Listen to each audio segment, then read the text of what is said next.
What's going on, everyone? I hope everyone's having a great Thursday and has had a great new year here. We're pretty busy. We're still trying to get caught up from all the holiday season here at Autotech. So welcome to Under the Hood, Ask a Pro, where we're live every Thursday to answer your automotive or car questions. Also, hopefully here to teach you a few things. If you have any questions about cars, maybe we can answer them. If you have any questions about your car or the problem, if there's topics you like to talk about, feel free to text below. We'll be more than happy to answer them. Last week, after we went live, someone posted a question about brakes, which kind of led me into the topic for today, which would be brakes. Linda had a question about her car that she had brakes put on about a year ago, and she has what we call pulsation or vibration when stopping. So when driving from say a high rate of speed, getting off New Circle Road or the highway, as you come into a stop, she's feeling some shaking when coming, and that's what we call pulsation, which is in the brake rotor. The question of her is, if I had the brakes replaced only a year ago, why all of a sudden why do I have a pulsation? So the pulsation, where it comes from, is the brake rotor. So basically how the system works is we have brake pads, and I'll show you a little bit more in depth, applies pressure to the rotors, which stops the car. What you'll see, and you actually probably see on this rotor, is we got heat spots. And depending on how the brake job was done, could be why pulsation came by quick. So the best way to determine if you have a pulsation, either in the front or the rear, is, driving, getting off the highway. I don't like to hold the steering wheel tight, but just loose, just with my fingertips, and apply the brakes slowly. If you feel brake pulsation in the front, a lot of times you'll feel the steering wheel kind of wobble back and forth. If you feel it in your back or in the seat, probably in the rear, and that's from the rotor. So what we do here at Autotech is we replace the rotors on every brake job. We don't refinish. Years ago, we used to refinish the rotors. And what that means is we actually put this rotor in a brake lathe, and has two cutting bits, and we will actually refinish this rotor so it's true. So when you stop on the brakes, it's no longer causing that vibration. What we've learned, especially since they start putting some salt brine on the roads, is rust will build up. So as you can see, this whole brake pad is supposed to ride along this, and it's not. We have rust lips. So we would have to mic it before we did a brake job. Then we would refinish this rotor. What we're coming into is, you see how thin that rotor is. With the rust, we're getting this rotor at the minimum spec. And what we notice is brake life. We would have brake pulsations with still 60 to 70% remaining in the brake life. So what we've done is totally got rid of our brake lathe, and we have increased the brake life and performance of the brakes by replacing the rotors. So I'm not sure, Linda, if they refinished your rotors or replaced them, but definitely within a year you shouldn't have a pulsation. Now there's certain driving styles, car characteristics that can cause a pulsation within a year. On normal driving conditions, you probably shouldn't. So double check your records with them. If there's, of course, any questions, you can still comment, let us know. But like I said, we refinish rotors here, and brake life has just been amazing. We hardly have any comebacks or problems with it. So like I said today, if you have comments, comment them now. I'll get to them at the end. I'm going to talk to you about brakes, maybe teach you how to replace them yourself, some do's, some don'ts to do when replacing the brake pads, how the system works, and like I said, put some comments. We'll talk a little bit afterwards. If there's some topics you'd like to talk about next week or the upcoming weeks, of course, let me know. So to get into it, we'll start. I have a rotor up here, and kind of a brake setup where we'll kind of talk about the system itself. To start with, like I said, here's the rotor. We have a hydraulic line. So we have, when you hit the brake pedal, we have hydraulic fluid going into the hose, into the brake caliper. And what that does is it actually pushes these brake pistons out. And when they do, that contacts the rotor and the pads. If you notice, we only have pistons on one side. And the reason for that is our brake slides. So another thing to check when looking at your brakes is you're going to make sure these slides are free. Very overlooked is pulling these pins out and applying lube. If they stick, you'll get some uneven wear. And what that'll do is it won't engage the outboard of the brake pad. So you only have one pad working. So basically that's how a dual piston caliper works. If you are to work on your brakes, it's fairly easy. Be sure you do your research to know. You want to be sure you rack the car and it is in a safe location. Last thing you want is to be trying to save some money on your brakes and have the car hurt you.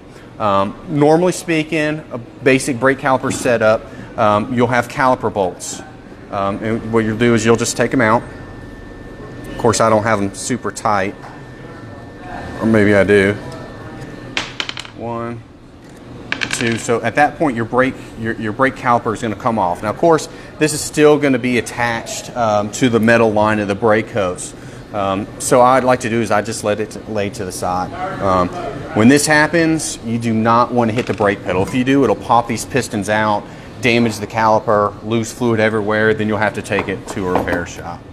After you get the caliper off, you're going to get the mounting bracket bolts. These are typically pretty tight, and you want them to be. The reason for is if these are to let loose, big thing that we see, if someone doesn't tighten these up and one of these bolts comes out and you hit the brakes, that caliper will bang up and grind into your wheel and actually almost cut your wheel in half. So be sure you're torquing the wheel. And then at that point, we can take our brackets off and remove and replace our rotor. Brake pads themselves, I think we talked a little bit last week about the brake pads and the thicknesses. So you see right here, this is actually the frictional material. Then we have the backing plate, which is metal. And what happens is we bond the material to the backing plate. When we look at brakes, what I like to determine is this backing plate. I always consider that 50%. So kind of use your judgment between there and there. Where's 50? I would say that's probably 70%. So we always tell our customers you have about 60 to 80% brake life remaining. Another tool that some shops use, I prefer not to, are these sets of gauges. They come with brake kits, and they have millimeters on here. So you have 2 millimeters, 3, 4, 5, and they go up. And what a lot of people will sell is to your customers saying, oh, well, you have 4 seconds, you're in the caution, you need brakes, or you may be in the 3/32 range, say you need brakes, it's dangerous. Well, what does that mean to you? You know, you're not seeing how much this is, how much brake life you have left. So, you know, this is more of a selling tool probably to a service rider. We prefer to use percentages to let you know. You know, if it's 30%, depending on if it's front or rear, you have time. You know, majority of your braking is from the front. So if you have 30% in the rear, it's not as crucial as to 30% in the front. So I like to use percentages in these tools. A lot of shops or dealerships could use these as a selling tool to the customer, but I don't think the customer truly understands millimeters. So we typically stay away from that. So doing a brake job, we'll go ahead and slide our new rotor on. Then it's time for the hardware or a brake caliper bracket. It typically will come with new bracketry here. What I like to do is to get a wire brush, and I will clean these slides, both sides, and brake caliper grease. It will come, most quality brake pads will come with a little packet. It's not enough. And what you're going to do is apply a healthy amount on these brackets. And also, like I said before, overlooked the pins. So this is what's going to help give you nice even wear. And you can see they're dried. So easiest way is just pull them out and just a little bit of lube. You also at this point want to make sure the boots are not cracked or open. If they are, water can get in and seize these up. And normally what will happen is when your brakes could be grinding, and when you do the inspection, you'll notice the outboard pad is worn a whole lot more than the inboard, which indicates a pad sticking or the slide stuck. Opposite would be both worn, which will indicate a hydraulic pressure or a caliper. Sometimes with just the inboard, you'll see, especially I see this a lot of import cars, is no one puts enough brake caliper lube or the correct lube, and these pads will actually seize inside of the bracket, which will hold pressure onto the rotor and wear them. So a good quality brake caliper grease and plenty is great. Then once you get your caliper mounted on the car, and like I said, make sure you're using a good torque wrench to torque these down to the proper spec, because last thing we want is this caliper to come off and damage some other components.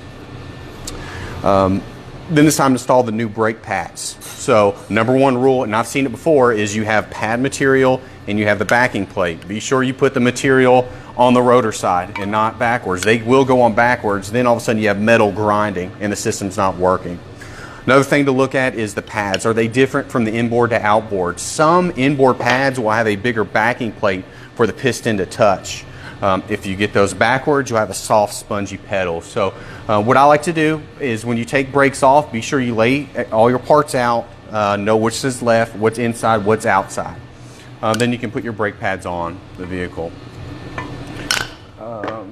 So since the brakes have been used, as your brakes wear, the pistons will actually come out and take up gaps. So we have thicker brake pads and a thicker rotor. It's not going to go on, so we have to push these pistons in. They make, of course, since we work on cars here all the time, we have special tools, and they will actually go in and just squeeze the trigger, and they'll push the calipers in. There may be some tool rent-a-tool programs at the parts houses, and you can probably use some of those. I've seen C-clamps. You can use C-clamps, just regular clamp. If you use that, be sure you put the brake pad in to protect these pistons because they are typically plastic or composite. You don't want to crack that, like I said, then all of a sudden you've created a bigger problem with the brakes. And of course, once you get that, caliper goes back on, and your slide pins. Now these don't have to be as tight as the bracket, but you do want to make sure they're snug enough where they don't fall out.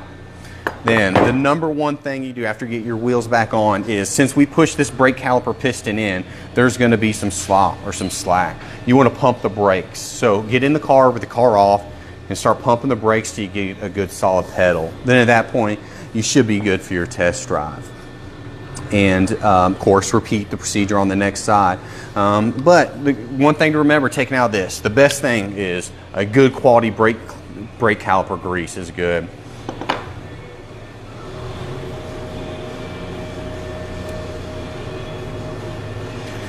And with anything is quality of parts. There's cheap parts out there. There's cheap brake pads. There's cheap rotors. With brakes, you get what you pay for. Of course, it is brakes. It's your safety. I would use the best quality parts that are available. There's all kinds of lines of different pads and the materials they're made out of. Semi-metallic or ceramic. We typically use ceramic. We've been doing brakes for a long time. We have a pretty good setup of good parts, and we typically have very few problems. The biggest problems with brakes, number one, is noise. So you want a pad that performs good without noise. You also, second would be dust. You don't want your wheels covered in dust. So you have to find a good combination of a pad that's going to last long, that's not too soft to have dust, not too hard that's going to warp rotors within a year, and you don't want noise, and you want it to last a while. So we have a good product that we use here. We've had a great experience with. So of course, if you have any brake problems, of course, give us a chance, let us know, and we'll be more than happy to help you. The two main things that I've mentioned already that I've seen from do-it-yourselfers working on their own cars is not getting these main bolts tight. So be sure you're getting these tight, and the reason why is they're using a little Craftsman wrenches that is this big. Here, when we work on cars all the time, to get good leverage, we have a little bit longer handle wrenches, and that helps give us the torque needed for that to be tightened. And the bolts here, not so tight, but make sure the pads are on the right side. But of course, do your research before you get in here. Start taking brakes apart, and when the caliper's off, don't hit the brake pad or the brake pedal till you're completely done. You got everything back together in the wheels. So if anyone has any questions, please comment now. It doesn't have to necessarily be about brakes. It could be about a problem that you're having with your car now. It could be a battery, it could be an alternator, it could be a leak. Feel free to comment. If we're not live and you still have some questions, post them. If you have topics for next week, let me know. I'll get back with you immediately. If there's certain things you want to see. I don't think we have too many interesting things going on in the shop, right this second, or I'd show you. So once again, thanks everyone for watching. I hope everyone's kept up with their car New Year's resolution. That was my resolution, is to get my truck in fishing shape for the season, and I'm on head start. So this weekend, or last weekend, I got a whole brand new differential in the truck. Quiet. It's never been so quiet. I've put about 60,000 miles since I've owned the truck, and it's always had some noise in the differential. I tried to replace some bearings and take a shortcut, and it never really worked. So now I got a brand new differential. It's great. Fixed the fuel pump. I could probably actually, I'll show you that, because this is kind of interesting. Most people, when have fuel pumps go out, it's the pump itself. And the problem I was having with mine was I was driving back from Florida, and I got all the way to Tennessee, and when I filled up with gas for the final time, I went to start the truck, and it wouldn't start. I cycled the key off, tried it again, finally it started up, and I was like, oh no. So I didn't shut off the truck till I got back in town. Then what I noticed after that, every time I shut off the key and I tried to restart the truck, it would crank and wouldn't start. Now I learned I could kind of cycle the key and build up the fuel pressure. So what I was thinking was I had a check ball bad in my fuel pump, which is pretty common. So what that does is holds fuel pressure on the rail in the injectors. So when you try to fire up the car again, you don't have an extended crank. It fires right up. And that's what I thought was wrong with mine. What it turned out to be was, let's see if I can, there's a little pinhole. See, I'm gonna keep this down, raise up the fuel pump. It doesn't like it. There's a little pinhole right there, right on that little nub. And what has happened over time is, over the years of driving the truck, a wire has been laying there and just sitting there, putting a hole in it, put a little small pinhole. So got that on there. Truck's doing great. I have a few more things. Like I said, as a resolution, we do here is start with major repairs, then slowly do the other things to get your car back up in shape. That way you're not spending a whole lot of money and time, especially around the holidays, into your vehicle. That way you can depend on it. You don't have to be worried about, is my truck going to start? I have to cycle the key. Eventually it's going to leave me stranded at a boat ramp. So I'm trying to get my truck back together. So if you have any questions, like I said, please comment. We'll get to you next week. And thank you. Enjoy your day. Bye.